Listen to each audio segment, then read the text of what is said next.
What's up guys, welcome back to the last Epoch hardcore playthrough. This one is a bit different from the previous series that I did, which was SAF, but this one is going to be hardcore, but then obviously shared stash tabs between my characters. I'm doing this because I've never made a hardcore character previous to this in 0.9, so my stash tab was completely empty and I felt like, this could be like a cool starting place for it. And on top of that, it opens up like a huge amount of build variety and freedom that I can try that I just realistically, I mean I could do it in the SAF mode, but then like it's a massive time commitment on that, and this way I can structure it easier and have like a roster of hardcore characters and get it sorted like that, which I think is pretty good. Now you can probably see, either by the name on this character if I show it in a bit, this is the 4th attempt at me trying to start this series, and it's one of the reasons why it's been like so long basically since I did the previous video. Yeah, I'm not very good at hardcore, and the way I actually play hardcore is way too reckless still, and I need to basically be way more careful in the way I play with it. But this one I've managed to finally complete the campaign with. It's round 4. The first character I switched off of because I didn't really, because it was a Primalist, because I was going cold dot Weber, and early level Primalist is like some real like pain champ stuff, so definitely I will come back to that once I have some nice leveling uniques for that. And basically I made 2 liches, the exact same Death Seal Rip Blood liches I have here prior to it. The only difference is that first one I died because I went AFK in the wrong place at the wrong time, and the second one was because of these stupid rhyme giant things which have a shotgun effect with their ability. I'll show like a little clip for it here. It's very annoying.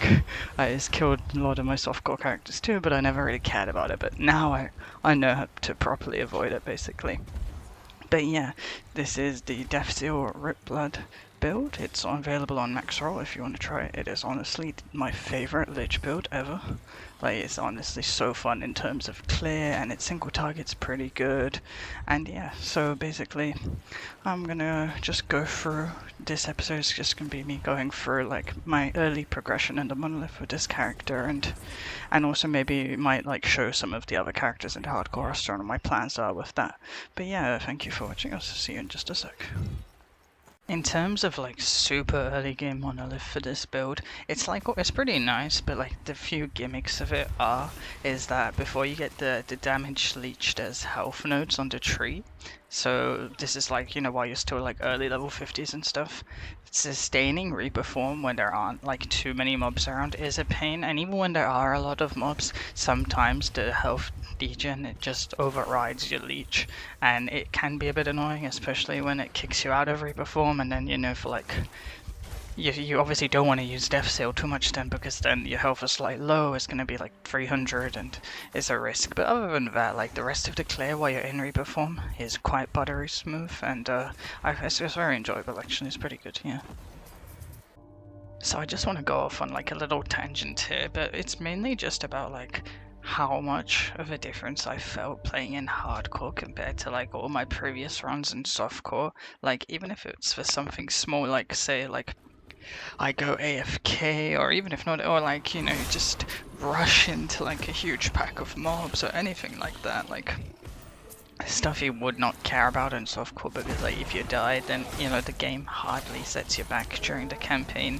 Like, you lose absolutely nothing in softcore. Like, technically in other RPGs you don't lose that much either when you die in the campaign, but like it can be annoying. The most annoying thing in Last Epoch, I guess, could be that if you die to a boss, its health does reset, so there is that. But the bosses in the campaign are usually very easy, and they are in Last Epoch. But in hardcore, even if you die in the campaign at like the most insignificant point, like my character that died to the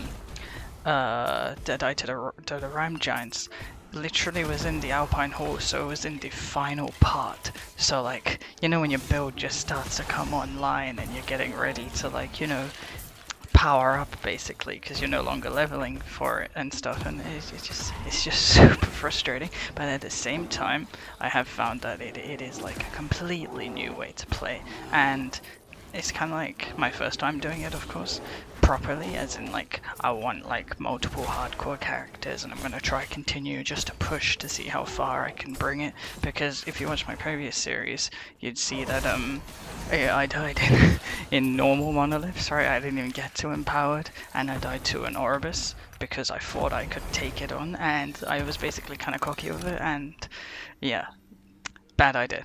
Don't risk it. Just you need to play it uber safe. That's what they all say. Anyway, but yeah, just wanted to go off on a small tangent. So here we have the abomination fight. My chest piece at the time was really not great. Like it had a +1 to the Reaper skill, but everything else on it was like garbage. So I was like really hoping to drop a woven flesh during this fight, because like that would have been just an absolutely, it would have made my character so much tankier, because all the nice bases, you know, that already have an inbuilt critical strike avoidance plus another defensive layer and everything, usually have like a higher level requirement. Like that's kind of actually an annoying thing, or not annoying, but it's kind of like a progression thing that I found in last Epoch, is that like a lot of the bases that you really want to use, like the main base wand that I really want to be using for this build, for example, is a profane wand, right? It can eventually, like if you use a Rune of Ascendance on it, it can become the Marina's Last Soul and stuff like that, Lost Soul. But the thing is, right, it's got to use the base wand itself is like a level 70 something requirement already, so it's like you're gonna be using some other like not so great ones. I think I'm using like a Dragonhorn one now because it has a much lower requirement and stuff. But basically, yeah, and I was really hoping to get a woven flesh, but yeah, as you can see, I did not. So this is where I'm kind of like debating: do I run this again, or should I like continue on? Basically, yeah.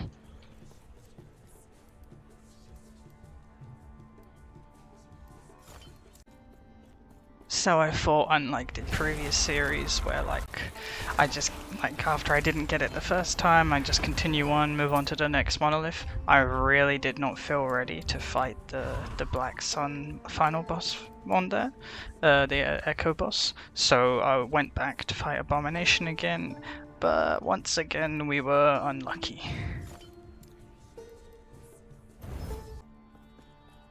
And then I thought, you know, third time would be the charm. It's not even a rare drop, it's pretty much like a common drop. I'm sure I'm gonna get it. The ring is completely useless for me, as it's not gonna help this build at all, and I don't have any builds in my, like that I want to play that use this ring anytime soon. So I really just wanted the woven flesh, because even later on, if I want to continue with this character, I can just store it and use it as a leveling item too. But yeah, once again we were unlucky. So for some absolutely insane reason, I got it in my head that, you know what, let's try doing Orbis again. There was no need to do it. It's normal monoliths, so it's not even like corruption matters. There's no items that I want from Orbis apart from Omnis, but Omnis doesn't even drop until, you know, far later. I'm pretty sure, like, I'm not entirely sure, but someone must have, I must have read it on the forums or something. They said you need minimum of 200 corruption for Omnis to even consider dropping, right? And even then it's a very rare drop, so there is no reason to fight Orbis at all. It is a very rippy fight, and I got the blood one. I'm not sure if this one's rippier than the others or what, but yes, we have once again died to Orbis. I was so confused when I died. I did not know how it happened, but it's kind of clear here. Just tanked 3 mechanics in a row like an actual clown. Oh, time to start over again. You're alive. So initially, after I died, right, I wanted to make a completely new character and just speedrun to monoliths as fast as possible, right, just so that I could keep it as part of this episode, because I didn't want this to be an exact repeat of, you know, the previous series where I just died in normal monoliths again. But the thing was, I was just having like such a good time on this Lich character. Like, I didn't ever play it on softcore before, so this was like my first experience at it, and I thoroughly enjoyed it, and I thought, you know what, round 5, let's go. It's so stupid. But yeah, I decided, you know what, let's go for it. And this time I'm gonna play it uber safe, but I'm gonna go just fast, right? And I thought, let's just see if I can technically, while like, you know, speed run, get here as fast as possible. And I managed to, you know, in the same day, came back to the end of the campaign and starting over in monoliths. But this character is significantly weaker than the previous one because I had all my best gear on there.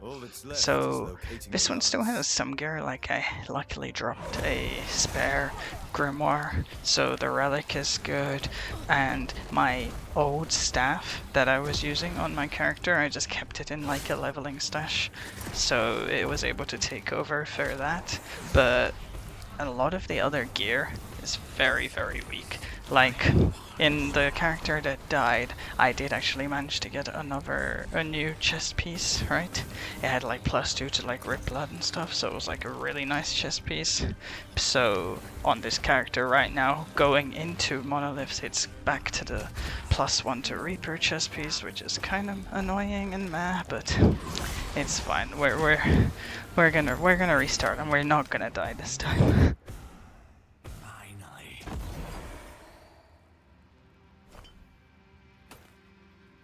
My resistances are complete hot garbage right now, and this is going into monolith, so I'm a tiny bit worried. And on top of that, so is my gear as well, especially the rings. But by happy chance, on first try on killing Abomination, we dropped a woven flesh, so that's hype. Defenses aren't looking as bad now.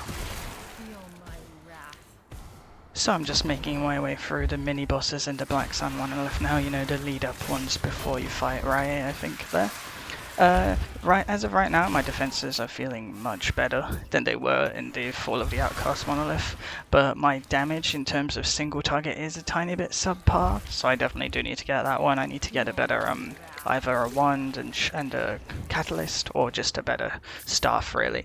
But other than that, it's going alright now, and the main thing that I need to do is just level up, basically, because a lot of the gear that really makes this build feel nice has like a kind of a higher requirement, like profane wands, and even the catalyst, the skull looking ones, all need around level 74, so that's kind of the goal right now.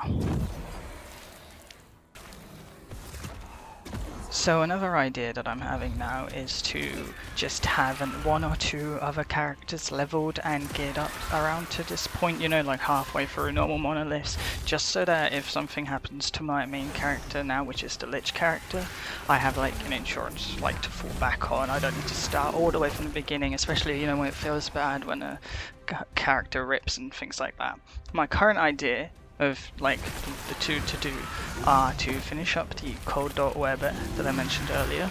I dropped in the Terrace Path, so that should be nice to level with. I think it only has around level 30 requirement. And the second one is to do, I'm leaning very heavily again towards mage and thinking about doing a JHawke character. Leaning towards Lightning Blast, Static Orb, not sure yet. I've dropped one like large adorned idol for the Flame Wraith build, but in order to like properly run the build you need two. So if I manage to drop another one before I've leveled up the second character, then it's kind of like a choice between it. But if I do drop it, then I'm definitely going to do Flame Wraiths, because Flame Wraiths are absolutely busted right now. They haven't been like changed or fixed much at all in 0.9. Fixed as in like nerfed, so I definitely want to like have a go at using them for sure. But that's like the idea that I'm having right now with it. So the fight versus Rai went pretty well. This is definitely his scariest attack because of the constant damage and the fact if like for my character right now, if I got hit by 3 of these, I'm dead. So it was a tiny bit scary, but then again, I mentioned in my previous video, this is definitely the boss I farmed the most, and that's just because Black Sun has some of the best uniques to farm for. But anyway, this fight went pretty well. My big thought that's going on in my head now is, when I move on to Lagan, do I want to just farm until I hit level 74, just because it unlocks a wide array of like better items for me to use, which, I mean, you know, it's the thing, if I kill him faster, there's less chance for him to kill me in it. But then again, is there then a risk of me dying to something stupid and not progressing on again? So it's kind of like the debate going on in my head now. Thinking about it though, the real chase item for this build I guess is Twisted Heart. So I'll be farming the dragon boss a lot more than I will this monolith, so that'll be interesting. So yeah, thank you for watching the video. I already have a few clips recorded for the next episode, which includes some dungeon runs and progressing a little bit further into the monoliths and stuff, so should be good. And maybe a little bit of gameplay of the other characters too. But yeah, overall, thank you for watching the video. Hope you enjoyed it and hope to see you in the next one. Thank you. Bye bye.